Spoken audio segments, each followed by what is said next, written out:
Hey everybody, I'm Garcia, and today I'm taking a look at the latest Feld game. This is Carpe Diem.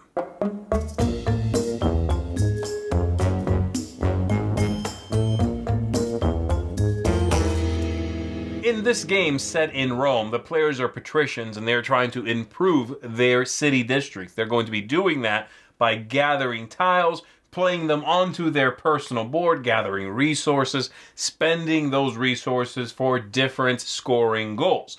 There's a nice amount going on here, so let's go ahead and show you what the game looks like, sort of how it plays, and we'll come on back after that. I'll tell you what I think of it. The players are going to be developing their own personal board, which I'll be showing you in just 1 minute, and whoever has the most points at the end of 4 turns, 4 rounds, is going to be the winner of the game. But this is the central board. Here it is set up for 4 players, and 4 times in the game, we are going to reset this board and have the players moving their pawn around, acquiring these tiles, and adding them to their personal board, gathering resources, and that sort of thing. And then they are going to come over here and get some victory points at the end of every one of those 4 rounds. So here's how this all works. If you are the start player, you are going to take your pawn from wherever it is, and you are going to move it using one of these lines drawn onto the board that connect this space here to either this location or this location. So the yellow player is going to be first. They're going to move here, and they're going to take one of these tiles. They're going to add that to their personal board, and we'll come back to that. Then it will be the blue player who is going to move here and take this one, let's say.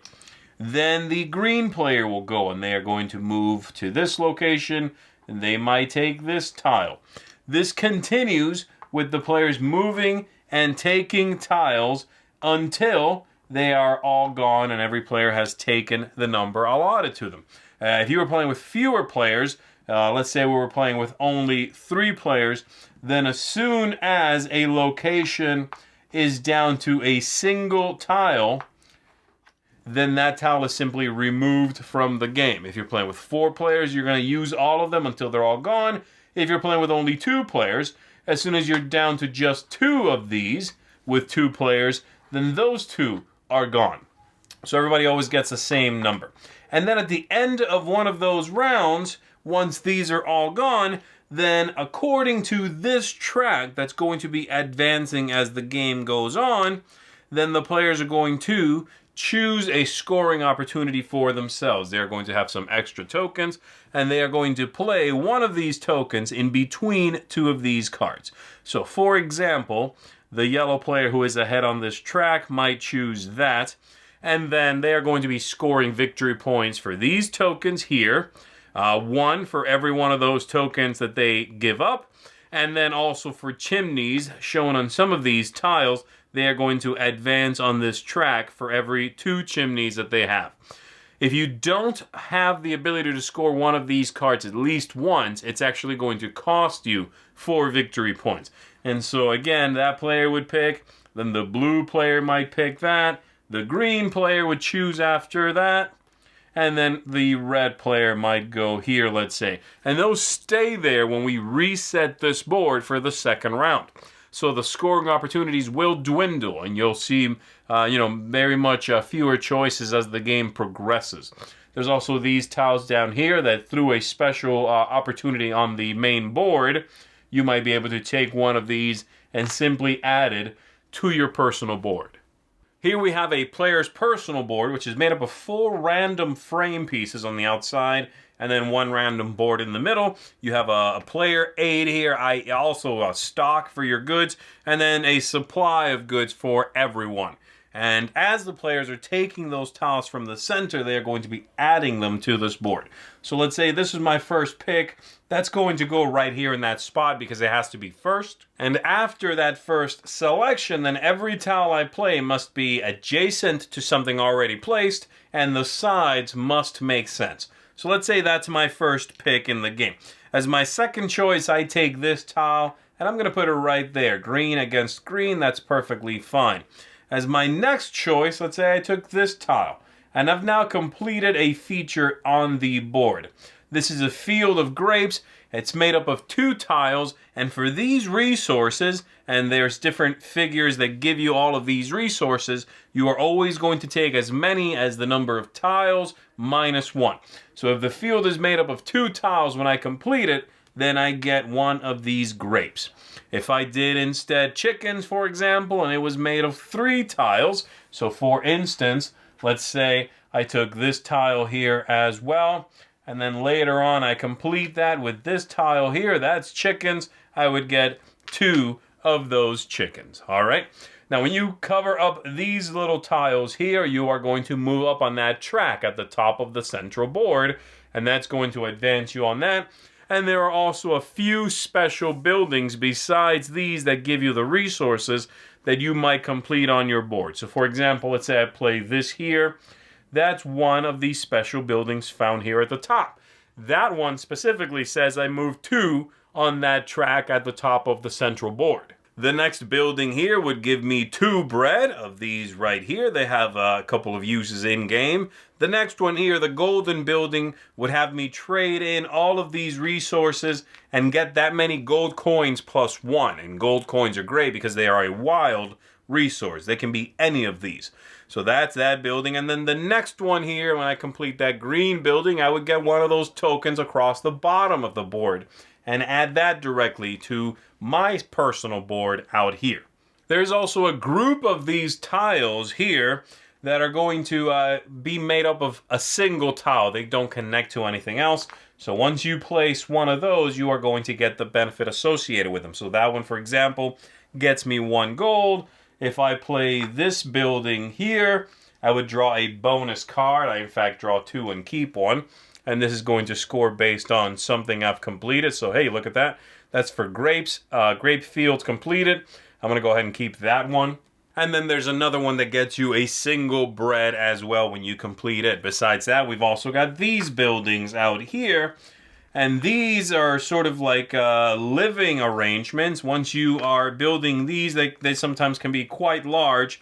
And you want to complete those for some end game scoring based on those chimneys. But again, they have to be completed for the end of the game anyway for you to get victory points based on that. Once you've taken the tiles that you are allowed to take for one entire round, you'll again do that scoring I showed you. And at the end of the game, you are going to do some end game scoring as well. So at the end of the game, you are going to, for any resources you've got left, you're going to get 2 to 1. For these, so for every 2 things, you get 1 victory point at the end of the game. You are also going to get as many victory points as how far you've advanced on that track across the top of the board. You are going to score some bonus points based on your frame here, your random frame. If you have a building that's finished and it straddles the line at which it is pointing of that kind, you're going to get that many victory points. You are also going to score, of course, your special bonus cards here. And finally, for the chimneys, you are going to score based on this track right here. Let's say I have 5 chimneys in an enclosed living one of these houses. Then for 5 chimneys, I get 7 victory points. If I get up to 8 chimneys, I get 15 victory points, and so on. And so that's how the game works. Players are going to be tracking their victory points using these cards that show 1, 3, 5, 10, and 25 victory points. So you can have a stack of these cards to keep track of your score. You'll start with some as well, because as I said, it's possible to lose victory points when you choose one of these but can't actually accomplish it. And that's basically it. The only thing I haven't talked about is the bread, which has a couple of in-game uses, such as allowing you to break the rule that you have to follow one of these lines, okay? Another thing that I want to mention is when you go to these locations, as they start to dwindle, let's say I am here and there's a single tile there left. If it is, let's say it looks something like that. Let's say it is red's turn. If they go here, they'll be taking this tile, but if they go here, since it's empty, they will bounce off of that, and they can choose to follow this line. Assuming there was something there, they could choose that, or they could even go here and bounce right back to where they were and take this tile here. So empty locations, you'll simply bounce from those until you get to a location where you can take something and you will take something. So you pretty much know everything about the game. Let's go back up top. Let me tell you what I think of it. And that is Carpe Diem, the latest Stefan Feld game from Alea as well. Stefan Feld, the designer, has made quite a few games with Alea, and this continues. So let me go ahead and dive into what I like about the game, what I didn't like so much, and I'll start with the negatives, get those out of the way first, okay? So the theme here is really boring. It's just another sort of mush, nothing particularly specific kind of theme. The worst kind of window dressing, So, don't care about the theme. And then the components and sort of the look of everything, except for the wooden tokens, the grapes and those sorts of tokens. Everything else has a very been there, seen that kind of feeling. And some of the things are actually a little graphically bad. I mean, there's some of those buildings, especially the brown. There's a specific brown building and a yellow building, a golden kind of building. Those are very similar at first blush. You're going to want to play this in pretty good lighting so that you don't confuse those two. So the look here isn't great. The game just looks boring, both thematically and component-wise. There's not a lot here except for, again, the name of the designer to sort of pull you into this experience. Now, if those things manage to pull you into the experience, I think you're going to have a great time with this game. Here's everything I do like. The game has tons of replayability. I showed you those scoring cards on the side, but there's a whole stack of those cards, and you're only picking a few per game, so that's going to be different. And of course, the order in which the tiles come out is going to be different from game to game. You've also got the order in which the tiles come out to change up the variability, where they come out onto the board. All of these things are going to change the game tremendously. And of course, the other players might take where you were hoping to score. So that's going to change what you're able to do on your turn. 4 rounds is a great length for the game. It never felt like it outstayed its welcome. And every round went by rather quickly, where you felt, the pressure of snagging what you wanted, in the game. You can't. There's not a lot of rounds here where you're just doing something kind of by the numbers, and I like that tension. It's a very smooth play experience that also manages to ramp up very nicely. At first, you just start from the center, and you're, maybe looking at some of those goals on your frame, seeing if you can line up those things. As the game ramps up, you are then starting to focus on which scoring opportunities are left. What do I want to, cherry pick from what's out there? The level of, the sort of things, the little things that you are going to be focusing on from one round to the next, to the third, to the fourth, is going to change a little bit. And I think it manages to stay engaging the entire time. So it really has a nice ease of play to it. It manages to be captivating while not being too finicky about lots of little rules exceptions and so forth. Stefan Feld has made some games that have a lot of gears within gears, lots of moving parts. I actually think this game is pretty smooth. Mechanically speaking, there's enough going on. There's going to be some end-game scoring you have to consider. There's going to be, lots of things to keep in mind if you want to do well. But they all work smoothly, and that's impressive to me. I really like that in a game. And then finally, lots of good choices here, tactically and strategically. You've got the long-term plan of where you put what on your board, what you focus on. If you draw some of those cards that give you a personal goal, that's something you might want to target, especially if you draw some of those early on in the game. They could be worth a lot of points. But you've also got, of course, the tactical reacting to what's going on as the players take the tiles you wanted, or pick a scoring spot you wanted, or, your board wants to develop this way because that's what's coming up. So great, I can now complete this over here and get a lot of chimneys in play, or, I'm going to get some grapes out of that. I can turn around and play those. So those kinds of reactions are really neat. I very much enjoyed this. I was not sure I was going to. The game is just does not have an appealing look to me.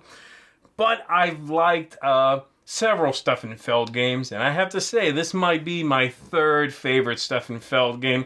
That might not sound like much, but I would say that's impressive. I'm very happy with this game. This is going to get a strong seal of approval from me. I very much recommend it.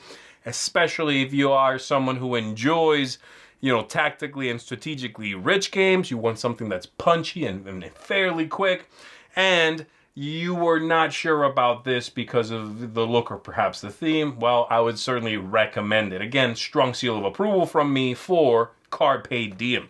That's it for me, folks. I'm Z Garcia. Thanks for checking this out with me. Thanks so much for watching the Dice Tower videos. Find more great videos and reviews, as well as our top-rated audio podcast at Dicetower.com.